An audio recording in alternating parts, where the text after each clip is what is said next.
Hey, what's up, everybody? Welcome to the Ant-Man channel. It is Friday, the 17th of April, 2015, and I am your host, Ant-Man. Who can believe it's already April 5th or 17th? It's unbelievable, man. This year's been flying. I have a theory, actually, that I just came up with right now. It's probably because there's been so much going on. You know what I mean? Um, Time seems to fly by when you're either having fun or you're busy or something, and you're putting your mind to something or something's consuming your time and your mind.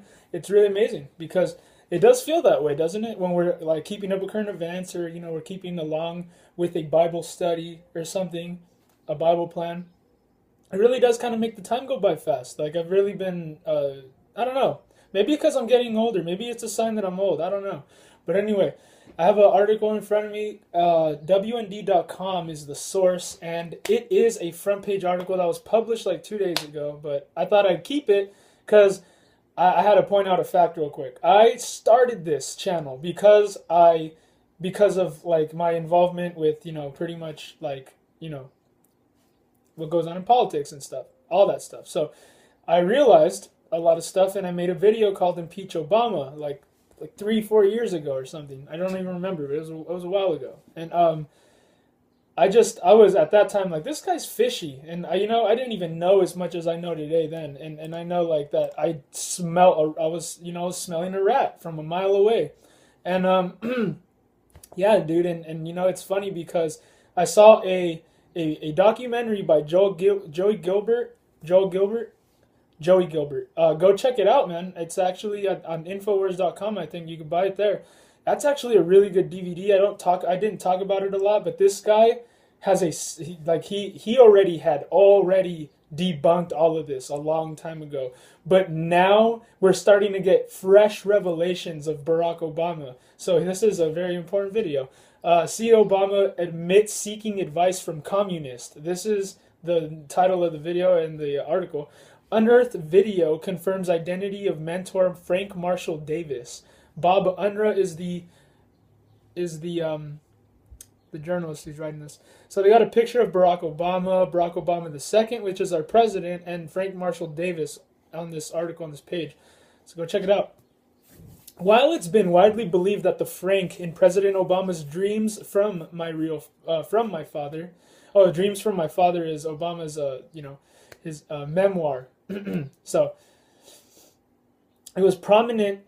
So anyway, let me read that all over again. While it's been widely believed that the Frank in President Obama's Dreams from My Father memoir was prominent Communist Party activist Frank Marshall Davis, Obama himself can be heard acknowledging the identity in a 1995 lecture broadcast on municipal TV that now is being spotlighted by an advocacy group, the Communist Party USA. These people, man, like they're the ones that are like staging all of these protests, that are getting all of these cops like to start rolling out all these vehicles and armored. This is all of it is staged, you guys, and you can see it now. It's so even the most unlearned person can notice this stuff now, and it's really amazing. So in the author series program by Cambridge Municipal Television in Massachusetts, Obama referred to a passage in his book in which Davis schools him on race relations. Significantly, while Frank is mentioned 22 times in Dreams from My Father, the audio version released shortly after Obama's famous 2004 speech at the Democratic National Convention purged all references to Davis. Wow. That does not make it obvious at all, you guys. In the September 28th, 1995 TV program, Obama refers to Davis only as a well-known poet. Well, I could clown right there, but I'm not. But Cliff Sinclair, president of American Survival, who highlighted the recently posted video of the broadcast, pointed out Davis was a card-carrying member of the Communist Party USA who was the subject of a 600-page FBI file. Unbelievable. Sinclair argues Obama's reference to being schooled on race relations is further evidence that Obama was mentored by Davis during his teen years. So it's all starting to come to the forefront for maybe many of you. I've already known this stuff, that he wanted to fundamentally change America. You see, civil rights used to mean something else back in the day. The rule of law.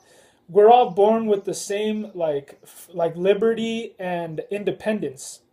But you know what I mean? The progressive liberals, man, they've changed that to mean something different. And when you see like where all of this stuff through history has shown itself to repeat over and over again, that when republics, when they fall, they'll either become so democratic that they go into the same things that we're seeing today, these types of like communist, socialist types of governments. They always decay into that. It always goes down like in that stage too, and it's pretty amazing because that's what it is. It's all about the government is for the least of us now, and when we like need the government to be all up in our business all the time now so that we're safe. It's really like all of this stuff is it's not necessary. And it's because we interpret the Constitution wrongly now. And it's because we don't do history. Because if you learn about the people who wrote the Constitution, you will see very quickly what they meant about all the things that they wrote. And you can even find out all the people that influenced them. You could go read some John Locke if you want. Go read the second treatise of, what is it called? The second treatise of government by John Locke. You know, go read some of this stuff, and you'll see that these people really meant like that we have unalienable rights, and that they come from God, and that the ultimately it's all everything's trying to undermine God. Everything that I see tries to undermine the authority of scriptures. You have no idea if you've never read the Bible how much history the Bible has gone through, how long it stood on the earth through all kinds of trials and tribulations, and it's always came out.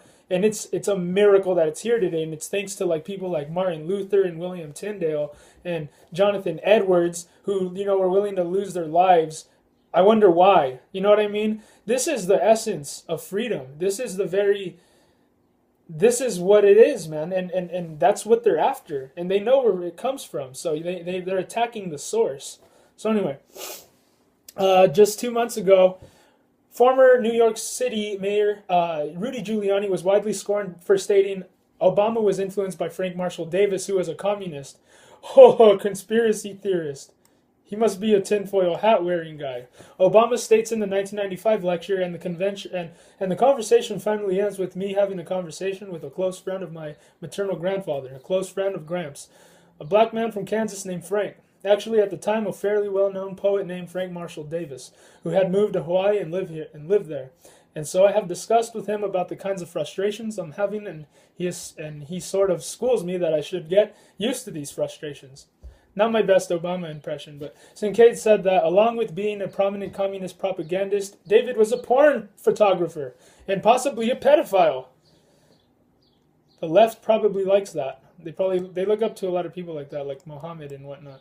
Anyway, Sinclair said the confirmation of the identity of Frank doesn't make much difference politically since Obama is in the last 2 years of his second term, but he believes it could have made a difference in 2008. Sinclair said Obama's comments in 1995 align with the view of him as an angry young man who was preoccupied with race relations. He notes Obama's comment about being without father figures around who might guide and steer my anger. It's clear from the passages that he reads that Davis became that father figure, Sinclair said.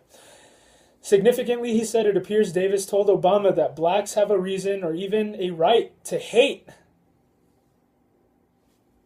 This is the enemy, you guys. This attitude, this spirit, not black people, the spirit behind this. Jesse Jackson, Al Sharpton, all these hustlers of race baiting, these people know this. I think they know it because you can't be that stupid. You know what aggravates people. You know what gets people angry, and you know how to steer their emotions and manipulate them. And that's wrong. You should be in jail for doing stuff like that. Like seriously, you should be in jail. It's not a game, you guys. This is not a game. Sinclair pointed out that he wrote in 2012 that the Obama administration's tactics are to exploit and manipulate racial and ethnic differences for political gain.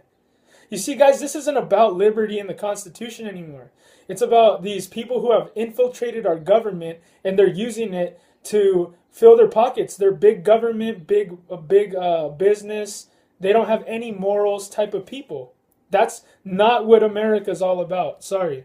I don't care if you're atheist. That's not what America's about. That's not what a free market economy that is, a capitalist, and you cannot You know, all the things that we do with all these bureaucracies and the homosexuals attacking Christian businesses, that hurts the economy. That hurts the economy.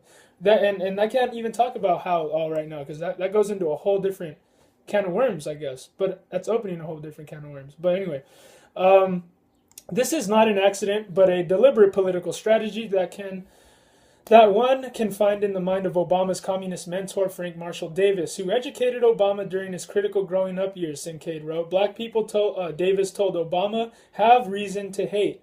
The evidence shows that Obama has incorporated that hatred in his policies and pronouncements. Excuse me. He has incorporated that hatred in his policies and pronouncements. Sorry for stumbling. Kincaid said it appears Obama sees Marxism as the answer or solution to white racism. Man, why does everyone think they can cure racism all of a sudden? I don't know why everyone thinks that they could just say, poof, it's gone and no more racism. Barack Obama Sr. was absent from Barack Obama Jr.'s life. The senior Obama apparently never even lived with Obama Jr.'s mother, Ann Dunham, who left Hawaii for Seattle to study at the University of Washington only a few weeks after Obama Jr. was born August 4th, 1961. When Obama Nation by WND senior writer Jerome Corsi was published during the 2008 election, reporting Davis's communist background and links to the presidential candidate, the campaign fought back, denying Davis was anything more than a family friend. The key role Frank Marshall Davis plays in the autobiography is not to provide Obama with words from his poems as a voice for Obama's black rage. Instead, Davis is the mentor Obama seeks for wisdom and advice. For instance, when he has a crisis with his grandmother that was so traumatic, Obama still mentions it today, the campaign said. Okay. Corsi contended, however, in a rebuttal to the campaign, it is conceivable Davis was a mentor for Obama, whom Obama sought for wisdom in crises, such as that experience with his grandmother, even if Obama ultimately concluded Frank Marshall Davis fell short and his view of race was incurable. Corsi wrote further, there is nothing contradictory about the two positions. Conceivably, Frank Marshall Davis had his greatest influence upon Obama when Obama first met him, with the influence of the older man diminishing over time. Yet Obama himself tells us he was listening to Frank Marshall Davis's advice right up until the time he left Hawaii to attend college in California, ultimately rejecting Davis's argument that Obama was going to college to be trained into a white middle-class world of corner offices and fancy dinners. When consulting Frank Marshall Davis as the shock over learning his grandmother had been frightened, not because of a panhandler approached her, but because the panhandler was black, Obama shares with us some of Frank Marshall Davis's wisdom. She understands that black people have a reason to hate. Obama quotes Davis as saying, for your sake, I wish it were otherwise. Davis tells Obama that night, but it's not, so you might as well get used to it. Obama reports that the earth shook under his feet, ready to crack at any moment. Then he wrote, I stopped trying to steady myself and knew for the first time that I was utterly alone. This passage confirms the truth of the statement in the Obama Nation. Instead of being a lie, it is true, according to Obama himself, that he sought Frank Marshall Davis's counsel on the day he first heard the grandmother panhandler story.